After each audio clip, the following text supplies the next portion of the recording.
Hello दोस्तों, स्वागत है आपका आपके अपने YouTube channel success alpha classes में।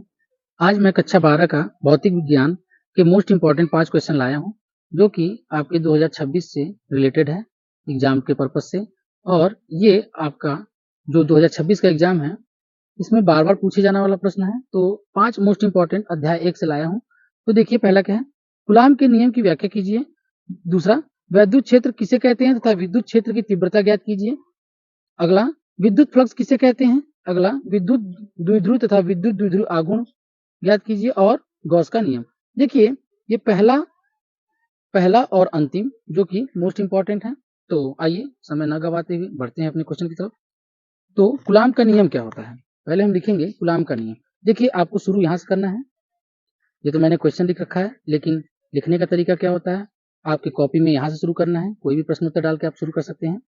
और लाइन आपको इधर और इधर भी थोड़ा सा दोनों साइड में हल्का सा खींच लेना है, जिससे कि अगर कॉपी फटता है तो आपका जो लिखा हुआ है वो अगर कॉर्नर से फटता है, कहीं से फटता है, तो लिखा हुआ जो है आपका मिटे ना या खराब ना हो, इसलिए दोनों तरफ लाइन खींचना जरूरी होता है। आइए बढ़ते हैं। पहला है कूलाम के नियम। तो पहला क्वेश्चन है कूलाम का नियम। तो लिखेंगे प्रश्नोत्तर 1 डाल देंगे।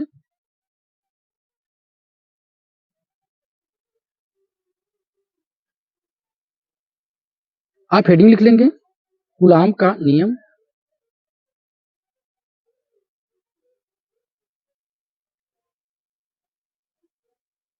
कूलाम का नियम कहता क्या है, इसका निगमन कैसे होता है। देखिए, इस नियमानुसार इस नियमानुसार क्या होता है,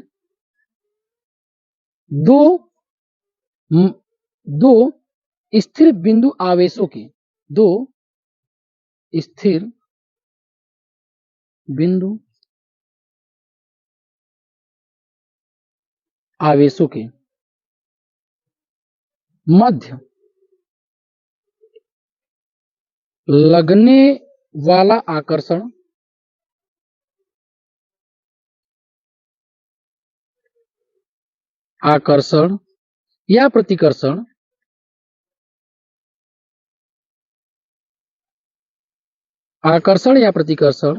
बल दोनों आवेशों के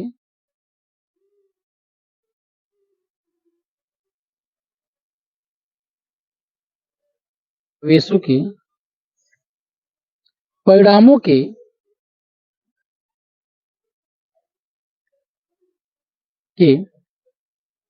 गुणनफल के समानुपाती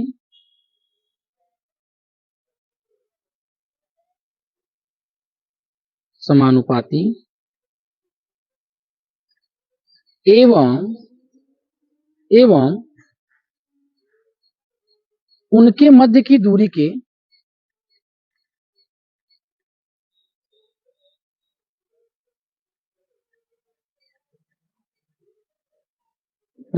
की दूरी के वर्ग के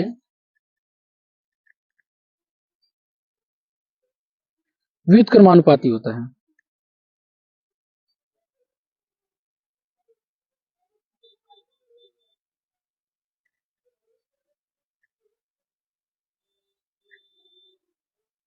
तो ये रहा आपका कूलाम का नियम।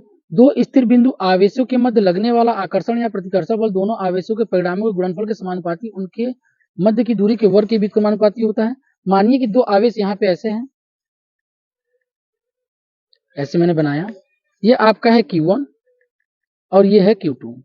इनके बीच की दूरी मान लीजिए R है। ठीक है, तो आप लिख लेंगे, माना दो बिंदु आवेशों, मान ली बिंदु आवेश Q1 व Q2 एक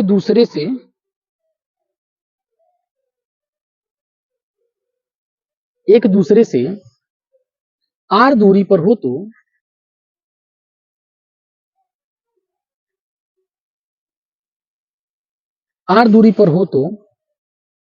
तो कूलाम के नियम से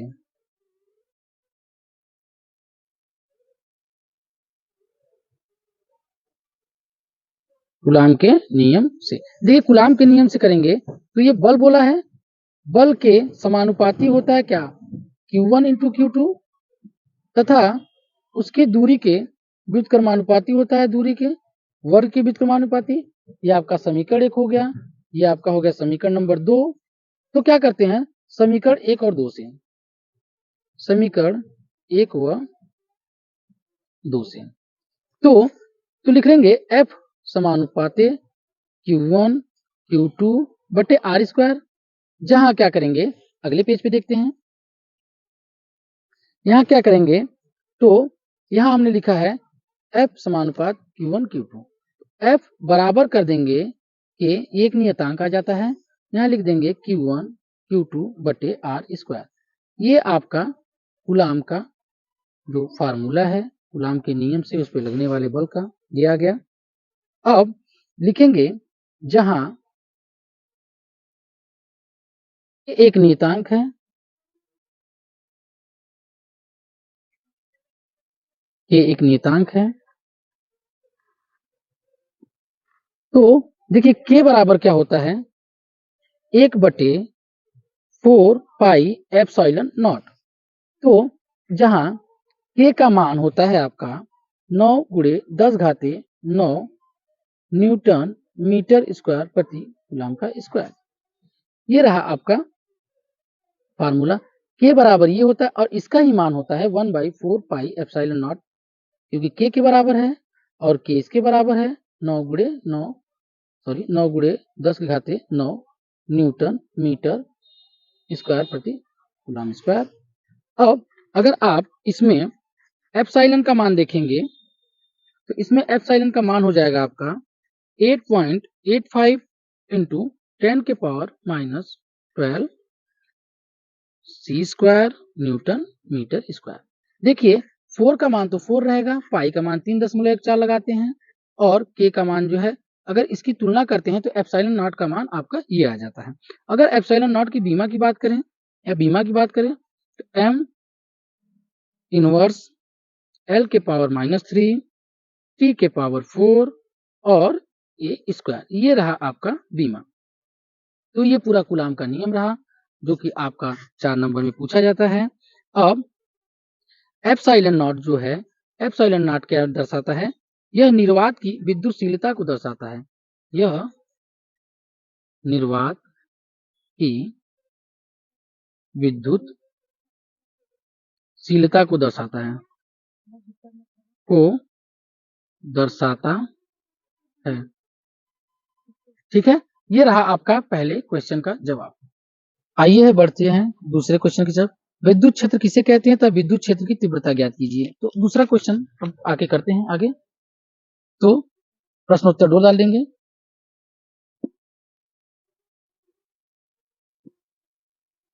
इसमें आपका है विद्युत क्षेत्र किसे कहते हैं तथा विद्युत क्षेत्र की तीव्रता ज्ञात कीजिए। तो यहां लिख लेंगे विद्युत क्षेत्र।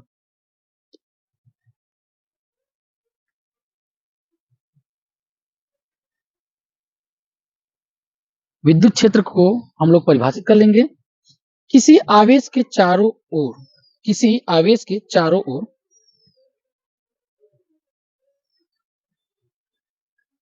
आवेश के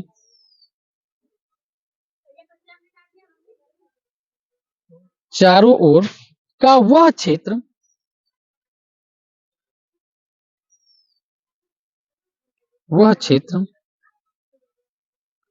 जिससे अन्य आवेश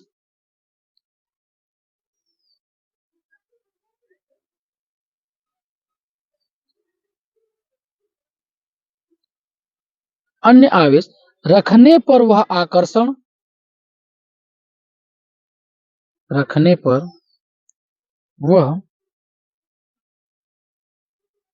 आकर्षण या प्रतिकर्षण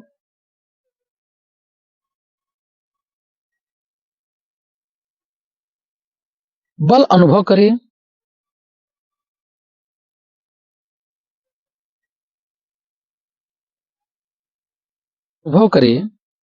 विद्युत क्षेत्र कहलाता है।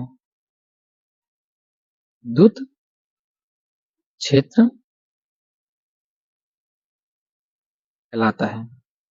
ये आपका रहा विद्युत क्षेत्र का परिभाषा। किसी आवेश के चारों ओर का वह क्षेत्र जिसमें अन्य आवेश रखने पर वह आकर्षण या प्रतिकर्षण बल का अनुभव करे उसे कहते हैं विद्युत क्षेत्र। ये आपका 2 नंबर में पूछा जाता है विद्युत क्षेत्र। अब विद्युत क्षेत्र की तीव्रता को निकालेंगे। विद्युत क्षेत्र की तीव्रता, तो विद्युत क्षेत्र की तीव्रता, विद्युत क्षेत्र की तीव्रता निकाल लेते हैं। आइए देखते हैं। विद्युत क्षेत्र में रखने विद्युत क्षेत्र में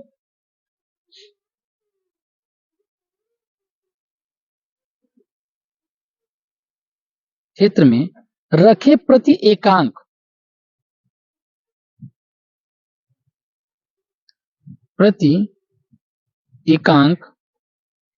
धनावेश पर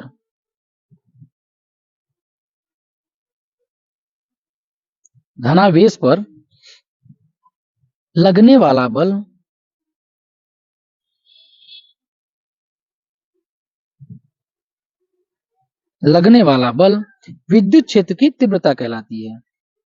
विद्युत क्षेत्र की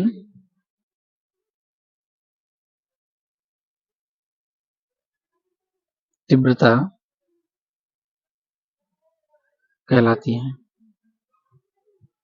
अब तो ये क्या होगा, ये रहा परिभाषा। विद्युत क्षेत्र में रखे प्रति एकांक धन आवेश पर लगने वाला बल विद्युत क्षेत्र की तीव्रता कहलाती है।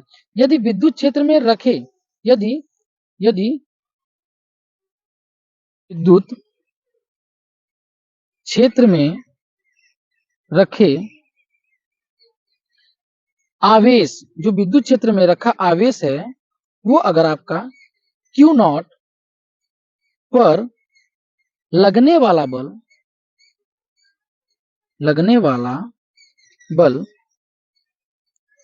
F वेक्टर, ये सदिश को दर्शाता है आपका बल F हो तो विद्युत क्षेत्र की तीव्रता, तो नीचे से विद्युत क्षेत्र की तीव्रता क्या हो जाएगा आपका, ये हो जाएगा विद्युत क्षेत्र की तीव्रता E F upon Q nought. ये आपका हो जाएगा विद्युत क्षेत्र की तीव्रता। विद्युत क्षेत्र की तीव्रता E, बल F, एप्सिलॉन नॉट जो है आवेश। तो आगे यहां देखते हैं जो Q नॉट होता है ये अति सूक्ष्म होता है। Q नॉट इक्वल टू अति सूक्ष्म होता है, होना चाहिए।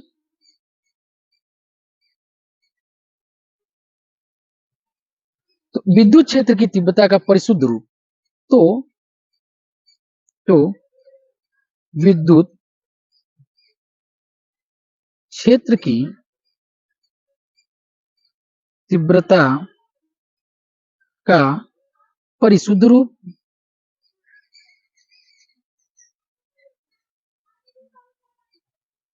क्या हो जाएगा आपका, आगे देखेंगे अगले पेज में। E इक्वल टू ये आपका हो जाएगा limit Q nought tends to 0 F force upon Q nought. ये आपका हो जाएगा पूरा, ये हो जाएगा विद्युत क्षेत्र की तीव्रता का परिशुद्ध रूप। अब आप क्या कहेंगे, देखिए अब ये होता है विद्युत क्षेत्र की तीव्रता एक अदिश राशि है, तो लिख लेंगे यह एक अदिश राशि है। देखिए आप कक्षा 12 का एग्जाम दे रहे हैं, न कि 10 का, न कि 9 का। तो 12 का दे रहे हैं जिसमें आपको राशि और बीमा आपसे पूछे या न पूछे आपको पूरी मात्रा में इसको सॉल्व करके करना है। तो यह एक अदिश राशि, इसका मात्रक देखिए, राशि और मात्रक के बिना कोई भी सवाल अधूरा होता है। तो इसका मात्रक क्या होता है, न्यूटन प्रति कूलाम होता है। अगर बीमा की बात करें इसका, तो बीमा हो जाता है m के पावर 1, l के पावर 1, t के पावर -2, कि कुल बटे में a के पावर 1 t के पावर 1। अब अगर इसको ऊपर के रूप में करेंगे तो ये हो जाएगा m l t। देखिए 2 ऊपर है, एक और जाएगा तो माइनस का 3 हो जाएगा, और a ऊपर जाएगा तो माइनस का 1 हो जाएगा। इसकी बीमा ये हो जाएगी आपकी। तो आपका विद्युत क्षेत्र और विद्युत क्षेत्र की तीव्रता को भी हम लोग कंप्लीट कर चुके हैं। आपका 2 क्वेश्चन कंप्लीट हो गया है। बढ़ेंगे तीसरे क्वेश्चन की तरफ। आइए बढ़ते हैं क्वेश्चन नंबर 3 की तरफ, जो कि है विद्युत फ्लक्स किसे कहते हैं। लिख लेंगे प्रश्नोत्तर 3, हेडिंग डाल देंगे विद्युत फ्लक्स।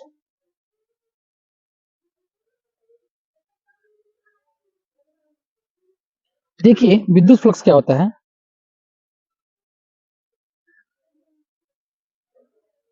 विद्युत क्षेत्र के लंबवत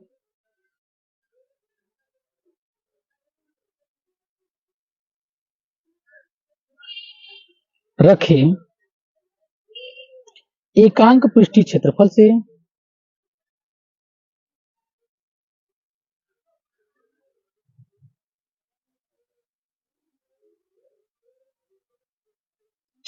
से गुजरने वाली विद्युत क्षेत्र रेखाओं की गुजरने वाली विद्युत क्षेत्र रेखाओं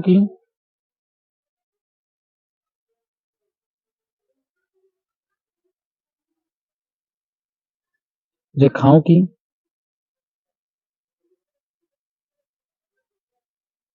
संख्या विद्युत फ्लक्स कहलाते हैं।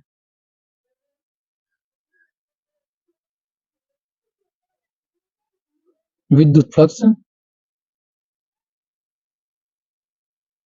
कहलाती है।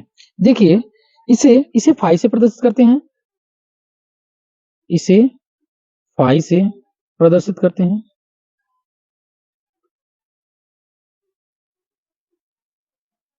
इसे फाई से प्रदर्शित करते हैं।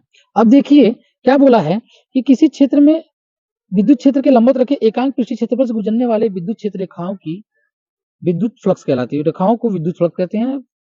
तो क्या करेंगे, हम एक बना लेंगे। देखिए ऐसे कोई है, कोई क्षेत्र है,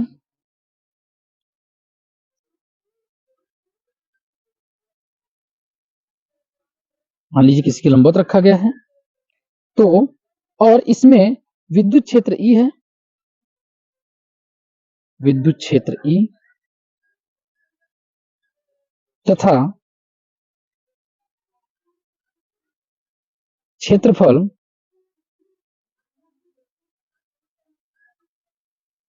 ए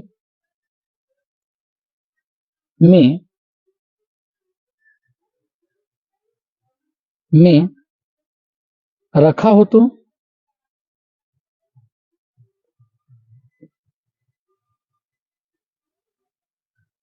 हो जाएगा आपका 5 इक्वल टू ई ए।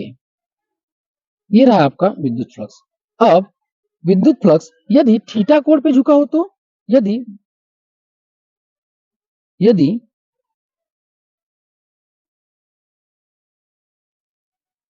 ई जो है में यदि ई में विद्युत क्षेत्र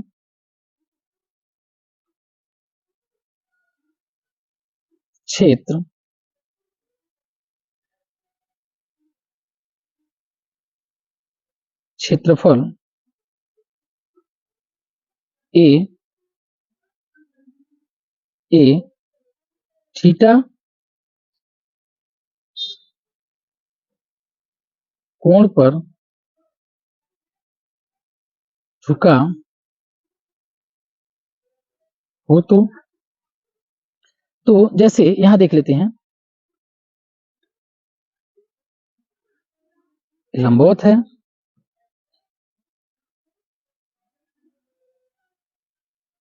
और अगर ये थीटा कोण पे कोई झुका हुआ हो, थीटा कोण पे, तो क्या होता है, हो जाएगा तो विद्युत फ्लक्स क्या हो जाएगा, तो विद्युत फ्लक्स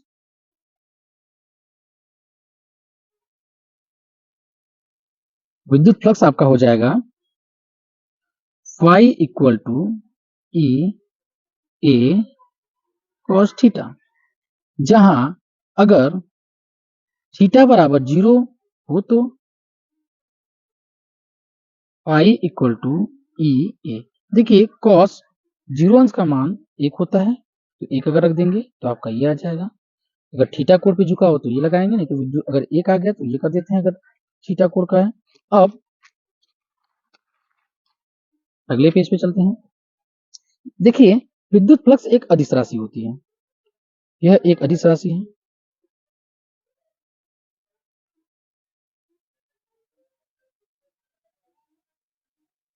आप कक्षा 12 में हैं, आपको अदिश राशि, सदिश राशि ये जरूर व्यक्त करना है, मात्रक व्यक्त करना है। फाई का मात्रक बिना मात्रक, बिना सूत्र के ये सब अधूरे रहते हैं। Metre square, newton coulomb into metre square होता है। अब विद्युत फ्लक्स की बीमा क्या होती है, अब इसकी बीमा निकाल लेंगे। देखिए बल का मात्रक न्यूटन होता है, न्यूटन होता है बल का मात्रक, तो इसका बीमा होता है mL (T⁻²) इंटू मीटर का हो जाएगा लंबाई का स्क्वायर, और हो जाएगा ये कूलम का A इंटू टी। अब ये जब ऊपर जाएगा तो हो जाएगा m l, देखिए ये l यहाँ 1 पावर का, यहाँ 2 पावर का, 3 पावर हो जाएगा t, ये ऊपर जाएगा इनवर्स हो जाएगा तो माइनस का 2 पावर, माइनस का 1 पावर, माइनस का 3 पावर हो जाएगा, और a के पावर ऊपर जाएगा तो इनवर्स हो जाएगा। ये रहा आपका बीमा किसका, विद्युत फ्लक्स का। इतना आपका विद्युत फ्लक्स भी कंप्लीट होता है। आपका 3 क्वेश्चन कंप्लीट हो गया। बढ़ेंगे चौथे क्वेश्चन पर। अब आगे बढ़ेंगे क्वेश्चन नंबर 4 की तरफ, जो कि विद्युत द्विध्रुव तथा विद्युत द्विध्रुव आघूर्ण। और 5वां है गॉस का नियम, तो चौथा देख लेंगे। गॉस का नियम बहुत इंपॉर्टेंट हो रहा है, आप मिस मत करिएगा, जरूर पूरा वीडियो देखिएगा। तो चौथा है आपका विद्युत द्विध्रुव तथा विद्युत द्विध्रुव आघूर्ण। हम डाल देते हैं प्रश्नोत्तर संख्या 4।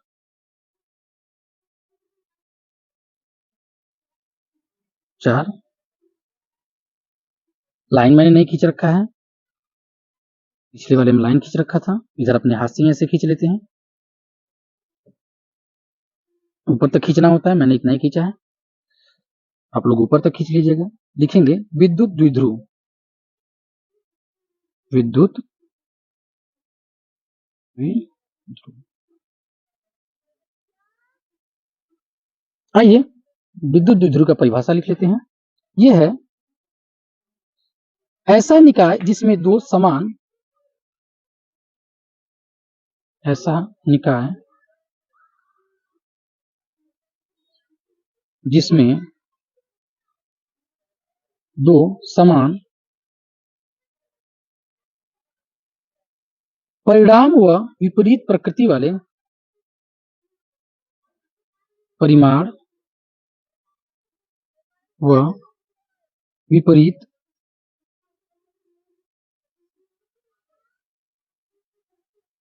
प्रकृति वाले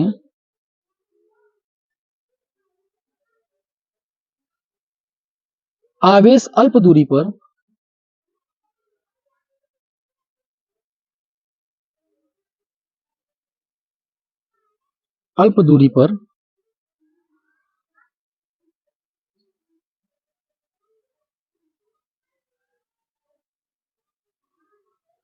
उपस्थित हो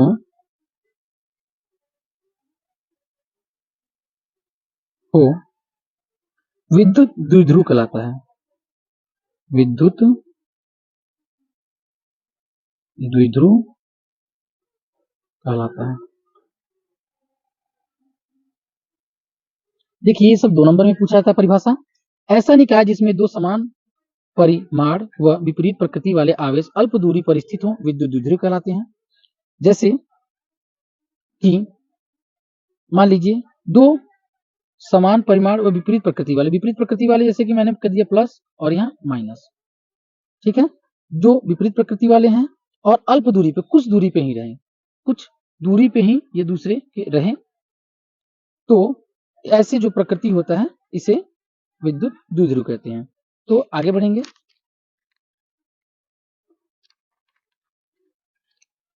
आगे पेज पर देख लेंगे।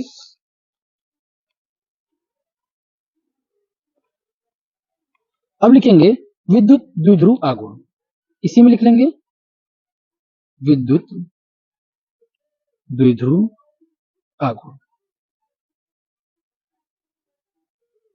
इसको परिभाषित करेंगे और इसका नया निगमन देखेंगे। विद्युत द्विध्रुव, देखिए क्या करेंगे, इसको कैसे लिखेंगे, विद्युत द्विध्रुव के किसी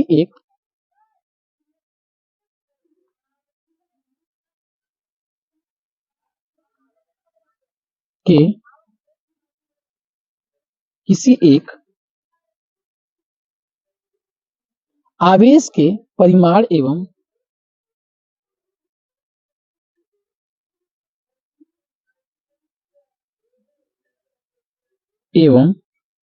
आवेश के परिमाण एवं दोनों आवेशों के मध्य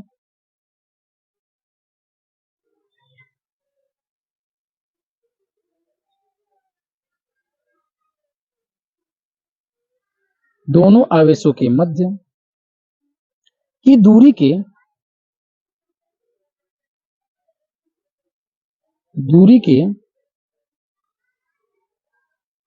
गुणनफल को विद्युत द्विध्रुव आघूर्ण कहते हैं। दूरी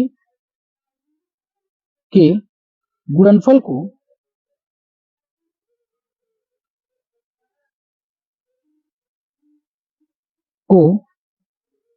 विद्युत द्विध्रुव आघूर्ण कहते हैं।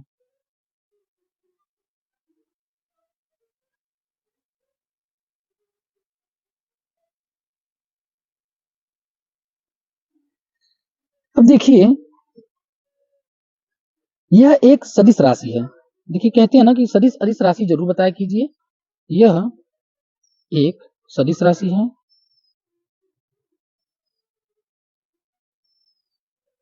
यह कैसी राशि है? सदिश राशि है। अब मान लीजिए कि माना एक विद्युत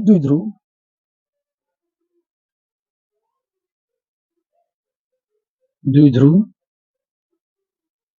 के दोनों आवेशों के मध्य की दूरी, ध्रुव के दोनों आवेशों के मध्य की दूरी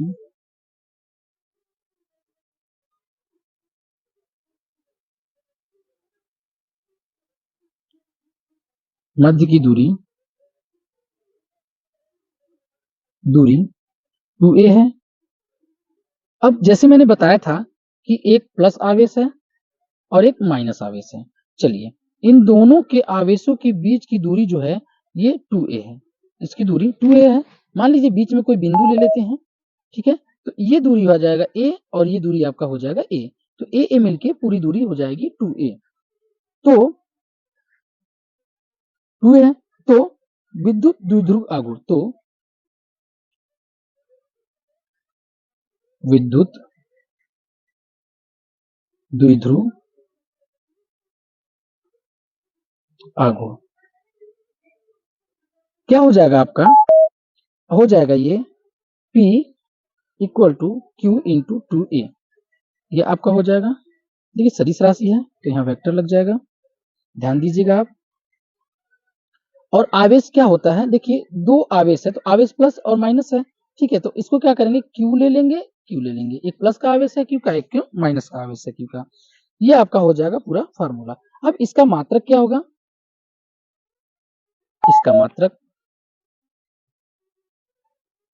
इसका मात्रक है, देखिए कूलाम इंटू मीटर।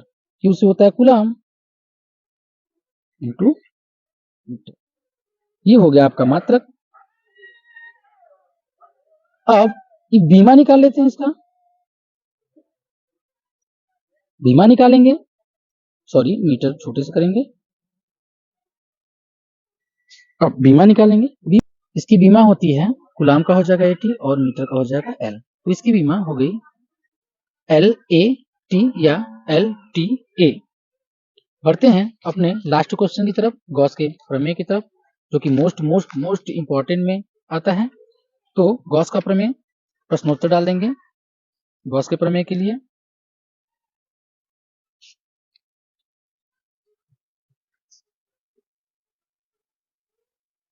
प्रश्नोत्तर आपका हो जाएगा 5। हेडिंग लिख लेंगे गॉस का नियम,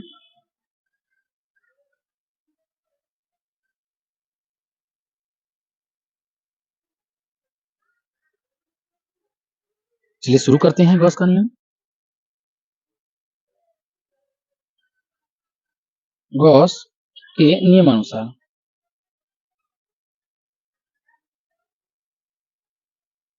में एक मोस्ट इंपॉर्टेंट बात बताएंगे अभी हम आपको। ये क्या होता है, विद्युत क्षेत्र में स्थित किसी विद्युत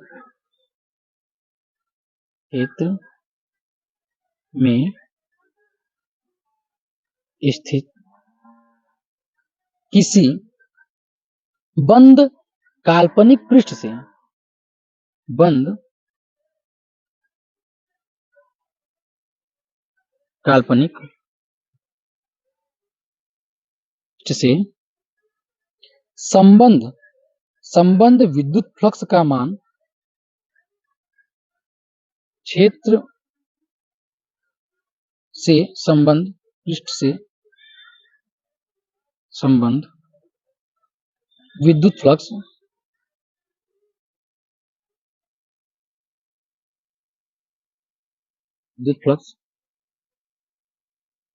का मान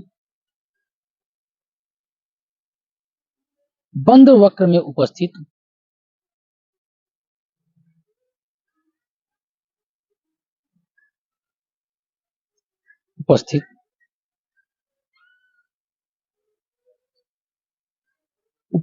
आवेश का 1/एप्सिलॉन गुना होता है। देखिए, गॉस के नियमानुसार विद्युत क्षेत्र में स्थित किसी बंद काल्पनिक पृष्ठ से संबंध विद्युत फ्लक्स का मान बंद वक्र में उपस्थित आवेश का 1/, इतना गुना होता है। यानी बंद वक्र के लिए हम लोग क्या करते हैं, गॉस के नियम को प्रयोग में लाते हैं। अब गणितीय रूप क्या होता है इसका,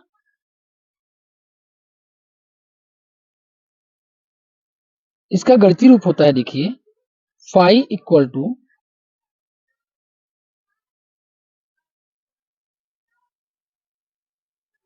ds या sigma Q upon epsilon not, ये होता है गणितीय मैथड। अगर आपको 2 नंबर में पूछे तो ये आप कर सकते हैं। अब इसका निगमन देखिए, ये केवल बंद वक्र के लिए प्रयोग किया जाता है। तो अब लिखेंगे आगे, यदि अगर ये 5 या 6 नंबर में आए तो कैसे करेंगे, यदि आगे इसके लिखेंगे बंद वक्र में कोई माध्यम भरा हो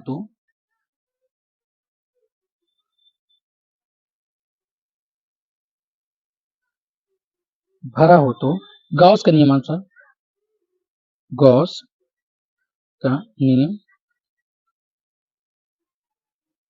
अगर कोई माध्यम में कुछ भरा हो तो हो जाएगा phi equal to sigma Q बटे एप्सिलॉन, या हो जाएगा sigma Q epsilon nought epsilon R. ये भी आपका हो सकता है या होता है। अब ये होता है एप्सिलॉन, आर होता है आपका माध्यम की विद्युतशीलता होता है। क्या होता है ये, माध्यम की विद्युतशीलता।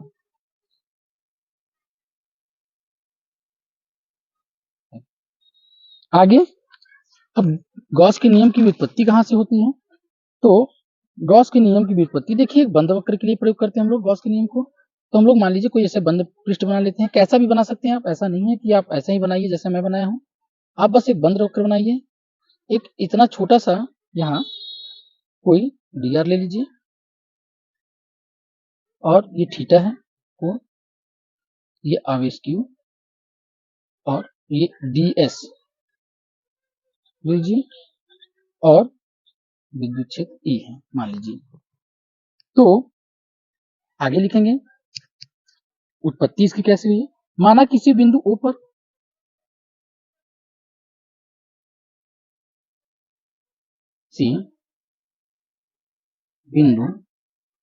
O पर आवेश Q स्थित है,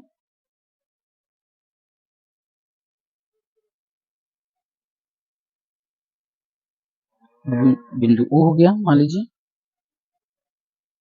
यह आवेश बंद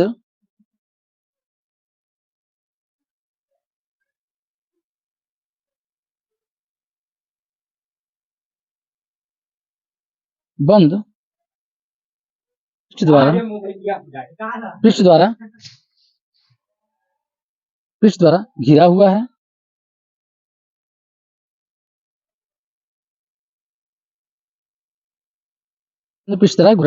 इस बंद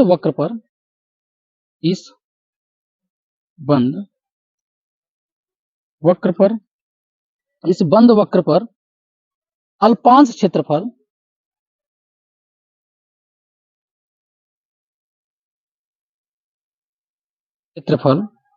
ds है। देखिए जो बनाया है मैंने उसी को लिखा है, जिसकी आवेश की दूरी r है, जिसकी आवेश की दूरी r है। तो अल्पांश क्षेत्रफल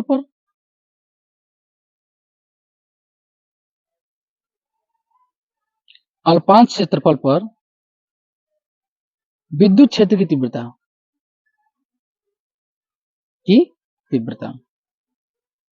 क्या हो जाएगा आपका?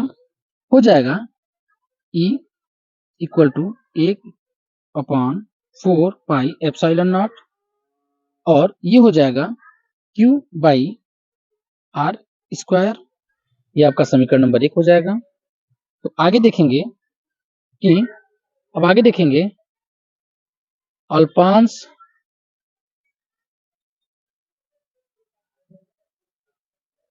क्षेत्रफल से संबंध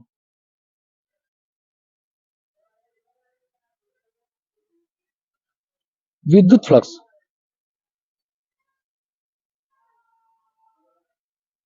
को ले लेंगे अब।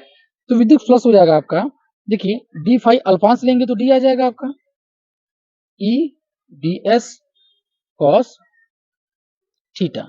ये हो जाएगा समीकरण नंबर 2। अब क्या करेंगे, समीकरण 1 को समीकरण 2 में रखेंगे।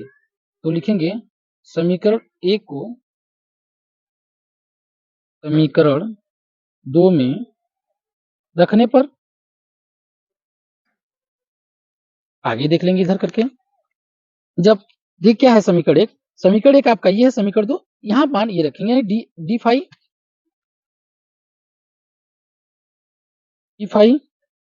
अब ई की जगह रखेंगे 1/4 pi epsilon nought Q R square. लिखेंगे 1/4 pi epsilon nought Q by R square. ये हो गया आपका। और क्या था आपके पास था अब बचा ds cos थीटा, तो यहां फिर लिख देंगे ds cos theta into ds cos theta. अब क्या करेंगे, संपूर्ण बंद वक्र है ये, तो लिखेंगे संपूर्ण बंद वक्र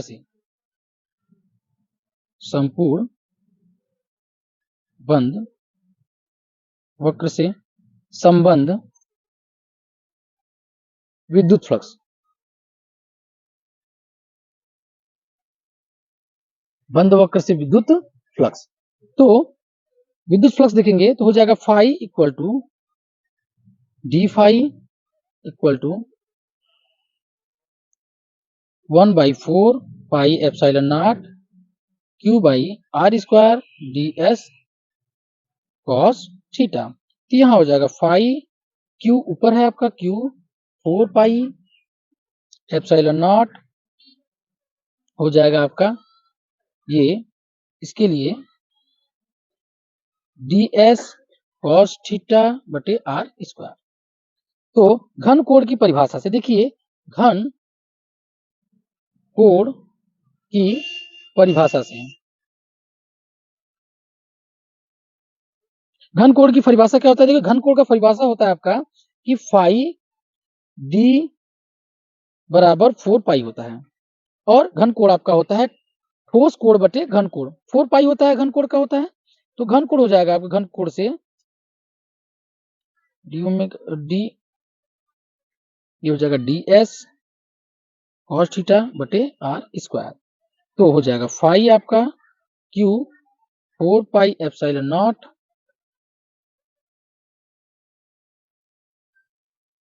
जहां यहां पे 4 पाई रख देंगे इसकी जगह, phi equal to Q 4 pi epsilon nought into 4 pi. देखिए 4 पाई से कैंसिल हो जाएगा तो आपका आ जाएगा फाई इक्वल टू क्यू बटे एप्सिलॉन नॉट।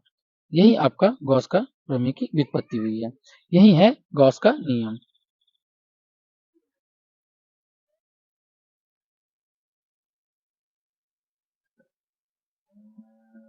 यही आपका है गॉस नियम। और आपका ये जो है, ये गॉस का नियम किस विधि से निकाले हैं हम लोग, तो यहां लिख देंगे कूलाम के नियम से। यहां लिखेंगे कूलाम के नियम से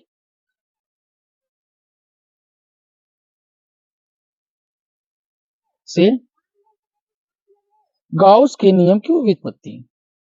गॉस के नियम की व्युत्पत्ति।